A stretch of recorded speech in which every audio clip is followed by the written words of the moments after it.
morning, everybody. I'm singing to myself. Singing. Check one, two, check one, two, check one, two, check one, two, check. Good morning, everybody. How you doing? Marcus Conte reporting. How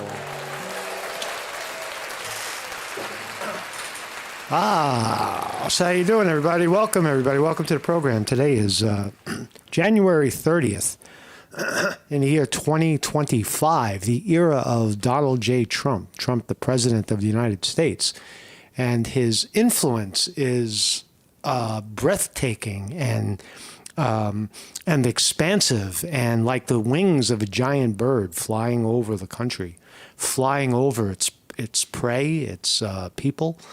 The era of Donald Trump is what I'm trying to say. And, but that's not what we're going to talk about today. Today, there was a plane crash. Very kind of a, I don't know the details, too much of the detail, but it looks like a military chopper over there in Washington, D.C. collided with an American Airlines flight. And I don't know, who's to blame there? I mean, shouldn't the military helicopter be able to navigate away from a fucking commercial airline plane? Bad mistake, bad accident.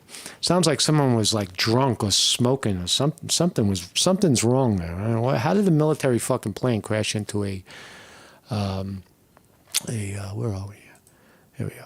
Into a commercial airline? I have no idea, right? But we're going to find out.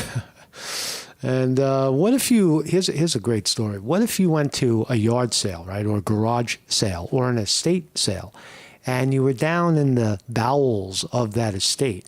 I don't know, maybe you were in some little room and you saw in a closet, you saw this old painting and you blew the dust off. They didn't even have it out. Nobody wanted to sell it. Right? And you asked the guy, you say, hey, well, how much you want for this piece of shit oil painting here? And the guy says, I don't know, give me $50. And it turns out to be a Van Gogh. A Van Gogh worth $30 million. Or 15? I think I inflated that. It's worth $15 million. All right, fucking $15 million plane painting. And how we doing? Are we live? Give me a thumbs up in the chat if we're live. I always want to know, because you never know. You never know these days with the censorship. But somebody scored a Van Gogh for $50 and made $15 million on it. And it definitely something that I would be looking for when I'm at a yard sale. You know what I mean? Right?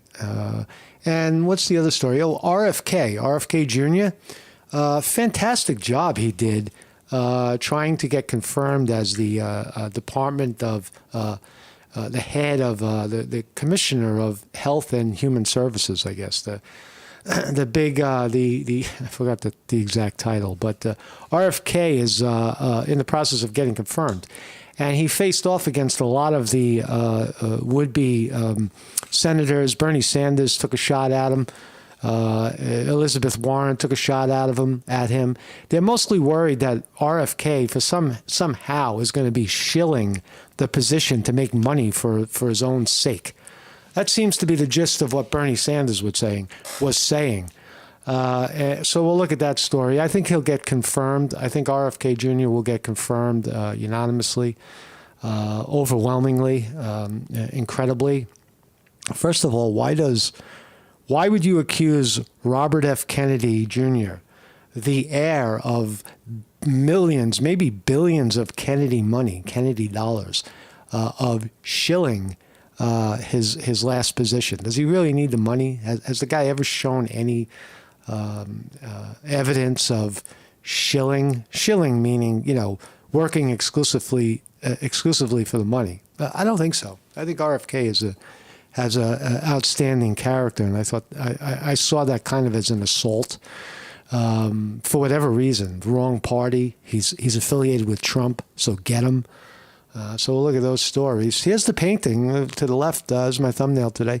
That is the painting, the Van Gogh painting that somebody scored for $50 in a garage sale and sold it, or I guess they're still holding on to it, for $15 million. Now, if you were a regular person, the average Joe, and you went to a yard sale looking to buy some, some fucking cups or fucking dishes for your house, or some, forks and knives, whatever else, or a lawnmower, whatever you went to the garage sale to try to find.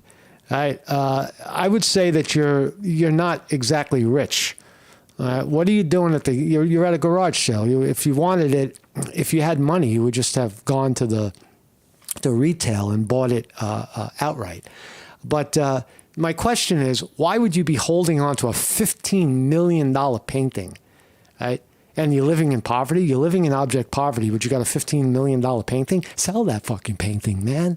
Dump it and take the $15 million and go buy yourself a nice pad, all right, nice vehicle, buy yourself a little Learjet, all right, and go live your life. Go buy a piece of fucking land on the beach somewhere, all right? There's nobody, right? Just put a fucking tent up, man. So good morning, everybody. Weevil Girl in the house. Thank you, everybody, for being here. Weevil Girl in the house. Allison, good morning. How are you? Champs in the house. Jane Tones. Jane Tones says, piece of shit oil painting. I don't know, Van Gogh, if you like, you got to like. I thought Starry Night was interesting. I've seen Starry Night at the at the Met Museum in New York. Stood in front of it. It's a kind of smallish painting. I think Van Gogh had a feel when you look at his painting. I wish William was here. William Hall. William, our Hall, you here? We're going to talk about Van Gogh today. William is an artist from Syracuse, and he would probably have more insight than little old me. Oh, there you are, William. How you doing, man? I was just asking about you, William. William says there's blue skies in Syracuse. We're going to talk about Van Gogh today, William. I'm sure you know about him. And I was about to give my opinion of Van Gogh. I think he was there was something introverted, something very, very expressive. I can't really put my finger on why I like Van Gogh. There was something unpersonal about his images. And you look at this guy and you don't really see, you just see a fucking fisherman, I guess, with a pipe in his mouth. But I don't know. We'll find out. We'll look more at it. This is my website, Marcus Conte, News Reporter. I changed my title. News Reporter. This is one of the longest running live streams. Started on YouTube. We're still here. But one of the longest educational, philosophical live streams in America, combined with news, I guess, if you want to call it that. And so you can visit me, marcusconte.com, if you like. And if you want to contribute to the program, listen, just watch. If you want to contribute to this program, just watch and spread the videos around. And thank you very much, and have a great day. I'm tired of asking people for money. If you want to give to the program, that's fine. If you got a couple of $1 million laying around, you want to throw some cash my way, PayPal, Patreon, or do it through Zelle, shorthappylife, gmail.com. Thanks a lot, man. So let's start with Van Gogh. There it is. Struck painting, previously unknown Van Gogh painting worth $15 million, bought at a Minnesota garage sale for $50. Wow. So Struck Gold. I think they're trying to say struck gold. Oh, gold. There you go. Oh, New York Post trying to make a funny right there. Struck gold. A newly discovered Van Gogh painting worth $15 million was likely found at a dusty Minnesota garage sale, where a buyer plucked down less than $50 for the world-famous artist's work, according to a team of New York-based experts. How the fuck did, that's what I want to say, how the fuck did a Van Gogh painting, all the way over there from Holland, I guess, that's where he was a Dutchman, how did that painting end up in a fucking garage in Minnesota? That's what I want to know. The previously unknown oil portrait depicts a fisherman smoking a pipe, and it was created in 1889. The same year, Van Gogh painted his masterpiece, The Starry Night. Want to see what The Starry Night looks like? There's a Starry Night. La, la, la, la, la. What's a Starry Night? Give it to me. Yeah, it's a Starry Night. Starry Night painting. I've seen this live. I've stood in front of it. It's okay. It's interesting. It's not the greatest painting I've ever seen, but the Starry Night, I don't know how many millions this thing is worth. I'd love to get, crawl through the window of the Museum of Natural History of fucking the Met Museum and grab one. Grab it for myself. The Impressionist painting was snapped up at a Minnesota garage sale by an anonymous antique collector for less than $50 several years ago, and is now believed to be worth $15 million. They found a piece of Van Gogh's hair in the fucking painting, man. In the painting, there was a piece of red fucking hair. He must have been leaning over it or something, and it fell in. Now, I believe, and correct me if I'm wrong, but I think Van Gogh died poor. Didn't Van Gogh, the great painter, chopped off his ear and ended up in a mental institution because he wanted to kill himself and cut his ear off? Didn't he die poor? He never sold a painting. He's flipping in his fucking grave right now. Hence the tragedy of art. Many artists will die without ever seeing their work, evolve or see their work appreciated and or paid for. A lot of people that painted, I would say, most of the people that painted paintings in 1889, those paintings are fucking gone. They're nowhere to be found. They're garbage. They've been junked 100 years ago, except Van Gogh. Van Gogh's fucking shit is still around. He said smile lines framing the fisherman's face were Van Gogh-esque, and that there was a single red hair, the hue of late artist's hair, his locks, embedded in the painting. Wow. You got not only, that's why it's worth $15 million, you got a piece of Van Gogh's hair. So they determined if it's authentic. They're still pushing that. That's the word I was looking for. That Van Gogh's paintings have redemption, right? Redemption. There's something redeemable, redeeming something where when you look at it, you feel like you understand something a little better. And suddenly you cast your foul opinion aside, right? Redemption, right? Like I apologize. This is who I am. This is what I'm trying to say. So the moving likeness embodies Van Gogh's recurring theme of redemption, a concept frequently discussed in his letters and art. Though Elmar Van Gogh created a form of spiritual self-portrait, allowing viewers to see the painter as he wished to be remembered. Ah, what a genius. Did he really believe that, or was he just painting off the fucking cuff like most painters do? If you ask Picasso what his higher calling was, he has no fucking idea. Picasso used to wake up in the morning and feed his cat and sit outside on the patio in Spain and drink coffee and smoke and sit there and enjoy his life and talk to friends and family and play with his kids.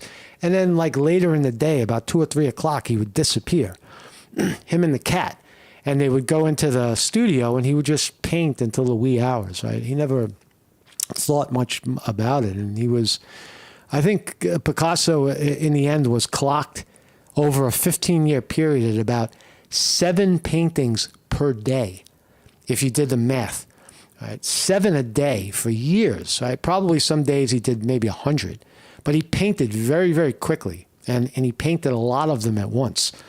So I don't know what that means and why I'm talking about Picasso, but Picasso definitely cashed in on his work as opposed to Van Gogh, who died poor. So congratulations to the person who scored a $15 million painting for $50 of Van Gogh.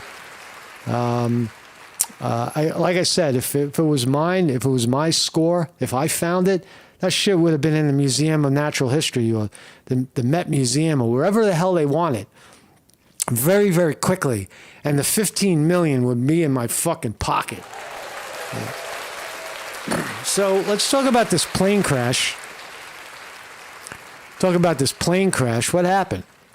A plane went down. Right? Where's all the words here? Where'd the words go? Oh, there's the words. DC chopper plane crash.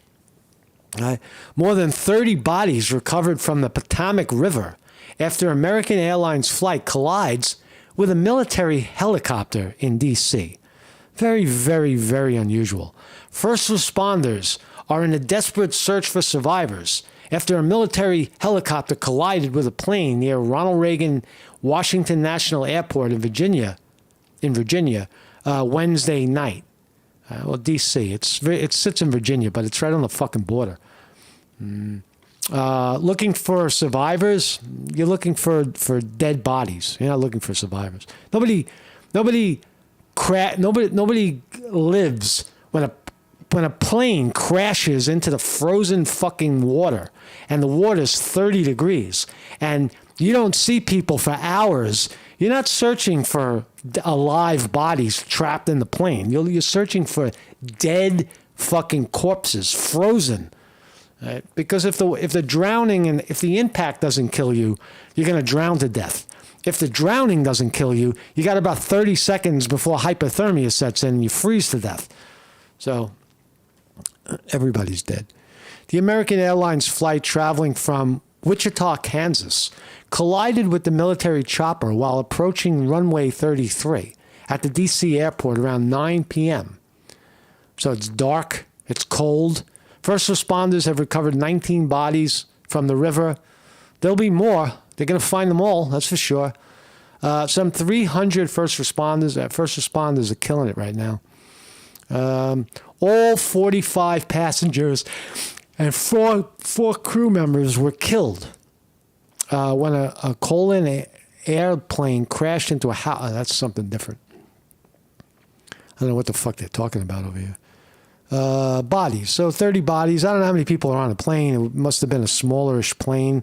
Apparently there were professional people on there. There were, I don't know, figure skaters of some sort of athletes.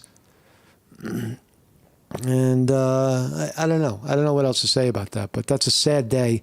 There's a lot of news on YouTube if you want to watch it. It doesn't really interest me. It just strikes me as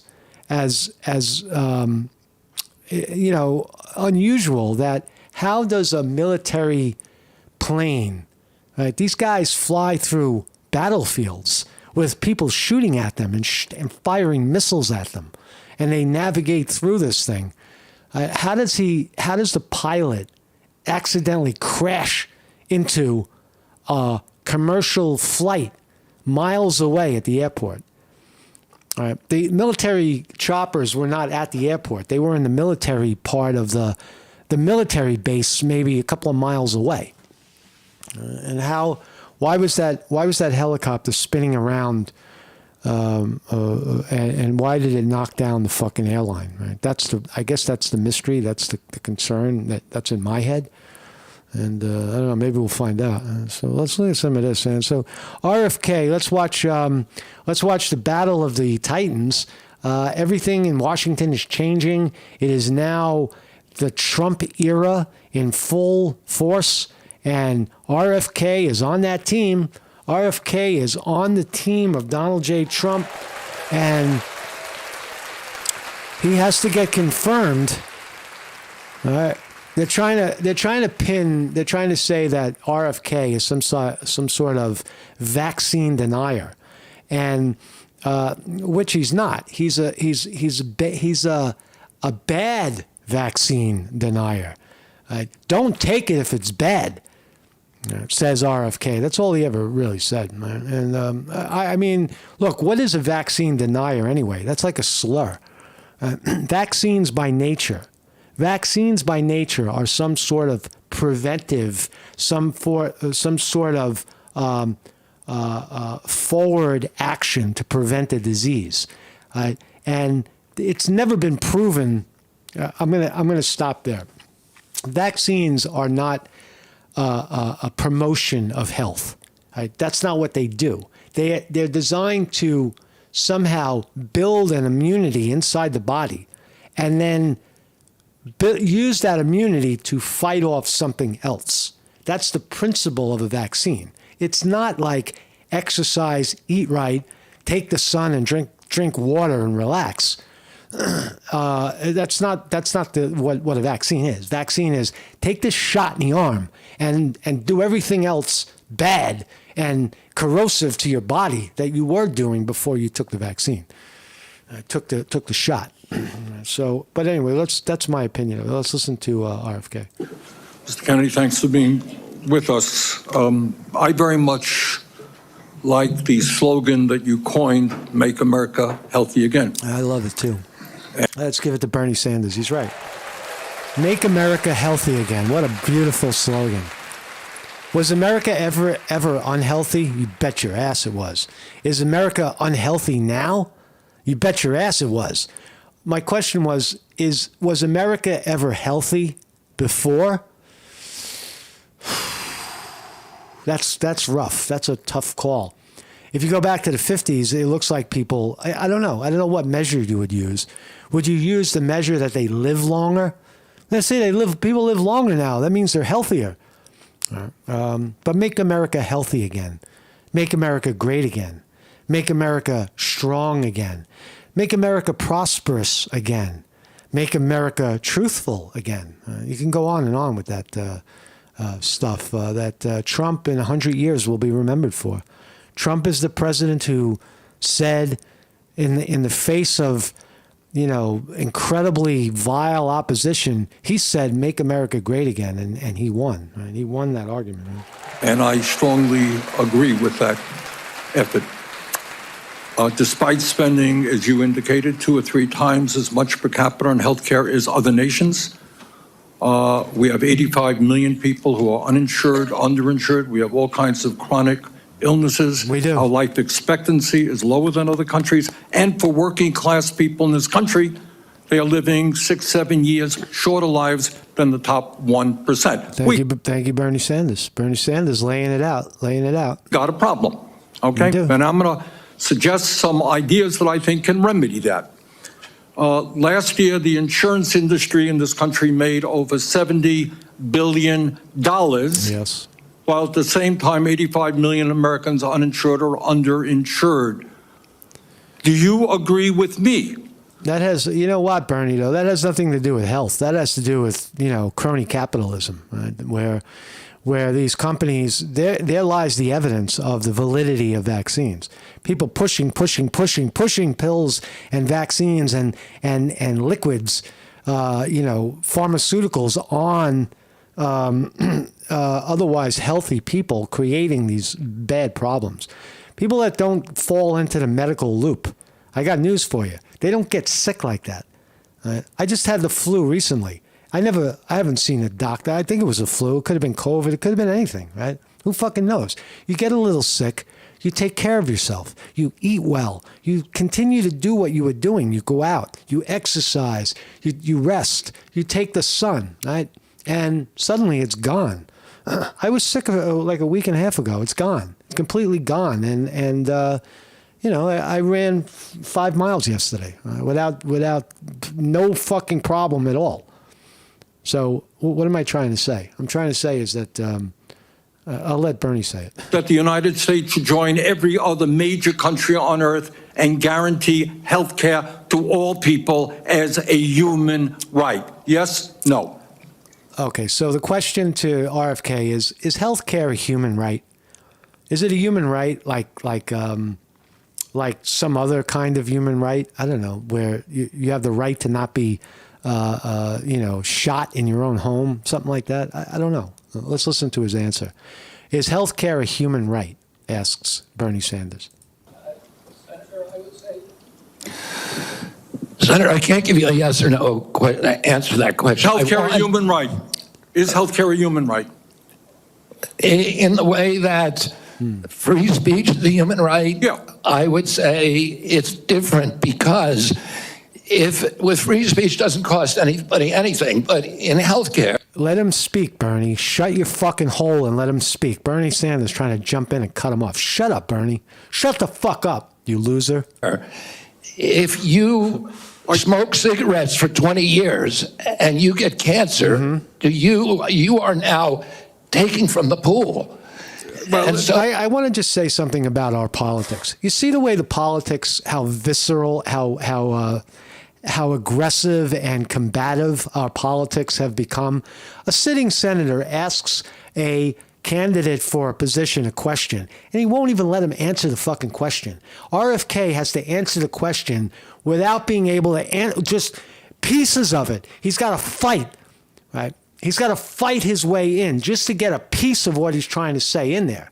There's something wrong with that equation, Bernie. Shut the fuck up. Right?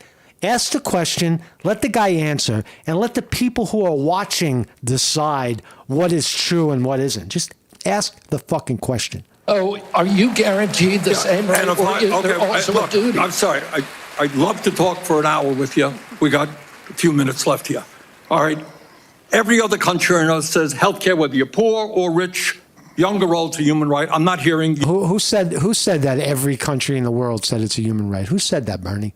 You said that, Bernie. Is it a human right? Is that what is my opinion of it? It's everybody in America is covered. Nobody in America, if you're watching from somewhere else, nobody in America falls down in the street, dies, or is left dying in the street. No, they're rushed to a hospital, and the hospital takes care of them, whether they have insurance or not. Right? That's just a fact. We don't have starving children in the street in America. You don't never see hungry kids outside begging. So don't tell me that we don't have health care for all in America. It may not be the best health care, but if you don't have insurance, you're not going to die without being seen by a doctor. That is not going to happen in America. It doesn't happen in America unless you decide, I don't want to go to that doctor. So, Bernie, in many respects, we already have health care as a human right in America.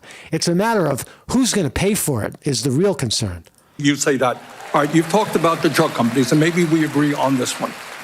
As you all know, despite the drug companies making over $100 billion in profits, paying CEOs outrageous compensation packages, we in some cases pay 10 times more for the same drug.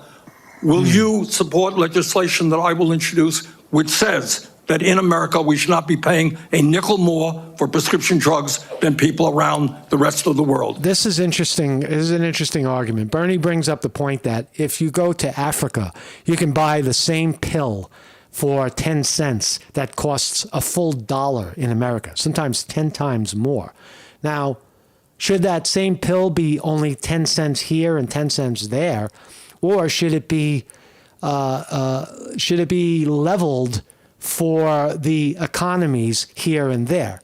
Right? The cost of living, the per capita amount of money that certain countries, like a poor country, makes. You can't charge $1 for the same pill that you can in America. Right? So I don't know about that, but what I will say is that how about fucking take your focus off the pills and put the attention on preventive measures to keep people healthy.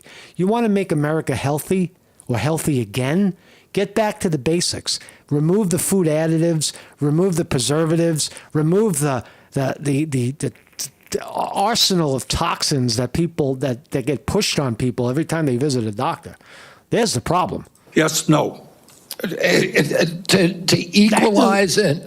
Not to equalize it, that we should not be paying more than other countries for the same damn drug. President Trump has asked me, in fact, I had a meeting with President Trump a week ago where we showed him the charts. He knows the charts. We're paying 10 times more from Europe. That's right. And are you going to commit to us that you will end that absurdity? I think in principle we can. We should end that disparity. All right. So right there, Bernie, he just agreed with you. You heard RFK say, yes, we should try to fix that disparity for whatever reason it is. It's not a simple question, right? But the bigger problem is make sure that what you're pushing over there is safe And what you're pushing over here is safe. You can't guarantee, no medical professional, no pharmaceutical company in the world can guarantee the safety of their medications. They cannot do it. Even if it's an aspirin, even if it's a vitamin pill, nobody can guarantee the total safety of anything. People can... Right. Good. Okay. That's great. All right. All right. I happen to believe that climate change is real, it's an existential threat, and it is a healthcare issue. Donald Trump thinks that it is a hoax originating in China. Question is, in your judgment, is climate change... Now, when he's asking him about climate change, is climate change real? These are generalizations. What does climate change mean? Is the climate changing? Yeah, it is. It does seem like, there's more water along the shores where it used to not be. It seems like some places are colder than it used to be. It seems like there's heavier winds. But what's causing it? Is it human intervention? Is it human interaction in the planet? Of course it is.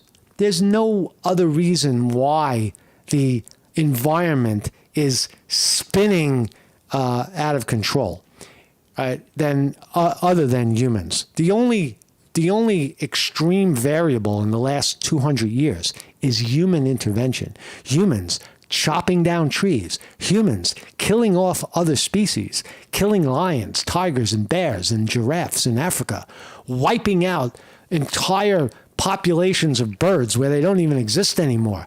Every fucking land creature that's larger than a horse is dead because of humans. Soon there'll be no more elephants. There'll be no more tigers and lions and bears because of humans taking over the fucking planet. Now, if you don't believe that, I don't know what to tell you.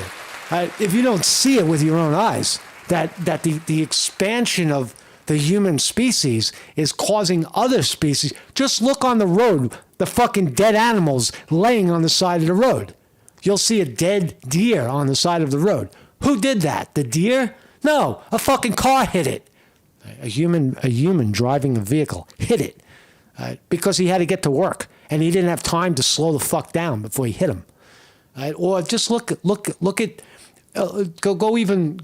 I'm sorry. I kicked the camera. Getting excited now.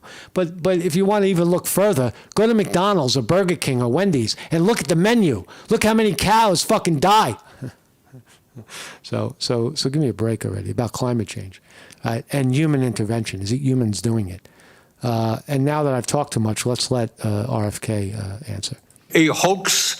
Or is it real, causing devastating problems? Is climate change a hoax? President Trump and I, from the beginning, from our first meeting, agreed to disagree on that issue. I believe climate change is existential. My job is to make Americans healthy again. Right.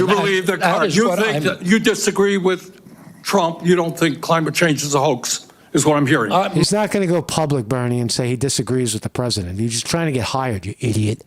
You disagree with the president. Fuck you. My job here is to. I'll just ask you. I'm not enjoying Bernie Sanders' cross-examination right here. He sounds like a shill, like a Jewish lawyer. Mr. Kenny, not a trick question. I answered your question, Senator Sanders. Okay, you disagree with the president on that. I answered your question. Okay, I'm going to pick up on a point that Senator Hassan made. Look, there is no question that abortion is a divisive issue in this country. Okay, abortion. I would say a majority of the people are pro-choice. There's a strong minority who are pro-life. A year and a half ago, you went to New Hampshire. That is not true, Bernie. That is not true. The majority of the people in this country are pro-life. That's why they voted for Trump. Listen to Bernie Sanders lie. I would say a majority of the people are pro-choice. The majority of the people in this country are not pro-choice. They're pro-life. They're pro-life, Bernie. That's why Donald Trump is the president. That's why the Republicans swept, because they are pro-life. They're anti-abortion. So you got your stats wrong, Bernie. Strong minority. Wake up. Minority who are pro-life. A minority that's pro-life. You got that backwards. A year and a half ago, you went to New Hampshire, running for president, gave a speech, and you talked about government should not tell a woman what she can do with her own body. That's her choice. Well, what about the vaccines, Bernie? You're telling people what they should do with their own body. You're a vaccine denier. You can't tell people that vaccines might not be good for them. What the fuck is wrong with you? Right? But what happened to it's your body, your choice. But when it comes to abortion, it's not your body anymore. Right? It's my body. It's my body. This my body bullshit. Right? What about the baby? In abortion, the principal argument is the fetus, the unborn, right? Protection for the unborn, right? Has no protection because some wacky mother decides that she doesn't want to have a child and the kid's already fucking 8 months ready to go. He's ready to stick his head out and someone kills him. Right? That's the issue of abortion. Or even, could be even like a few months into the pregnancies. You're half developed. Please don't kill me. Please, I want to be born. I want to be alive. I want to come out and change the world for the better. I'm a fetus. I'm a fetus, damn it. Don't kill me. Now, of the voice of the fetus. I think everybody on that side is pro-life. I think everybody here is pro-choice. I have never seen any major politician flip on that issue quite as quickly as you did when Trump asked you to become HHS secretary. Tell me why you think people should have confidence in your consistency and in your word when you really made a major U-turn on an issue of that importance in such a short time. So RFK is saying he's pro-life, pro-choice. What does that all mean? We know it doesn't really matter. It doesn't matter, right? What RFK really believes on that. If he's pro-life, then he's with half the country. He's with more than half the country because more than half the country voted in that for that.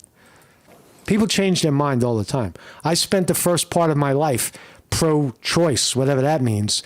Yeah, women, if the baby's too inconvenient, go have an abortion. I am the product of very liberal New York City my whole life, and Democrats, New York City, that was, for whatever reason, in the intercity, that seemed like, I don't know, it made sense to me once upon a time. Right now, it doesn't make sense to me anymore. I realize the downfall, the contradiction there. That's what I came to realize. I came to realize that there was an enormous contradiction about what we get to say about someone else's life. Right? And I changed my opinion. Right? And so if RFK did the same, more power to him. Senator, I believe, and I've always believed, that every abortion is a tragedy.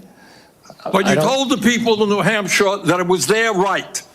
All right, let me do a last question. I have enough for you, Bernie. You're done. What is this fucking shit? Yeah, right. So, we're talking about Bernie. So let's just look at the stock market. That's more exciting. Yahoo. Yahoo. How's everybody doing today? You guys doing good? You guys enjoying yourself? It's sunny here. It's sunny here in the northeast of Pennsylvania. It's kind of cold, though. It's been it's been a really cold winter. And you could see the coldness in the eyes of the stray cats because they're freezing their tits off right now. What do we got here? So Trump's stock down 15 cents today. Holy shit. NASDAQ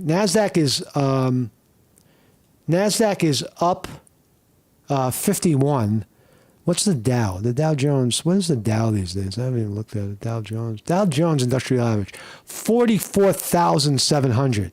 Holy shit, America. Right? The Dow Jones Industrial Average is $44,000. What about the S&P 500? S&P 500 is up 21 to 6,000 right now. What's leading the charge? Looks like technology is up. Why is Trump stock? Oh, Trump stock is coming back right now, only down 8 cents. Technologies took a hit over the last few days. NVIDIA, Google, Apple, Amazon, Meta, Microsoft, they were all down. They seem like they're bouncing back now. And Bitcoin up 3,000 today. Bitcoin is up to 3,000 to $104,000 per share. Almost $105,000. $105,000 per share. That's a lot of money for one share. When it used to be zero. I wonder when it's going to split. Right? So anyway, that's my program for today. So that's all I really got. Let's get the guitar.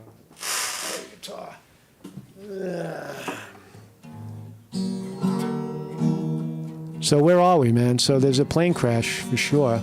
Plane definitely went down. We'll find out more about that. How many people died? Looks like everybody's dead. And it does look like RFK. I'll make the prediction that RFK gets confirmed. There's no doubt about that. And what was the other one? And go to those garage sales, man. Don't fuck around. Go to garage sales and kick through those old paintings, right? Because you never know when you're going to find a gem. You never know when Van Gogh is going to be looking. When you're going to be looking down the eye, or the lost ear of Van Gogh. Marcus Conte reporting.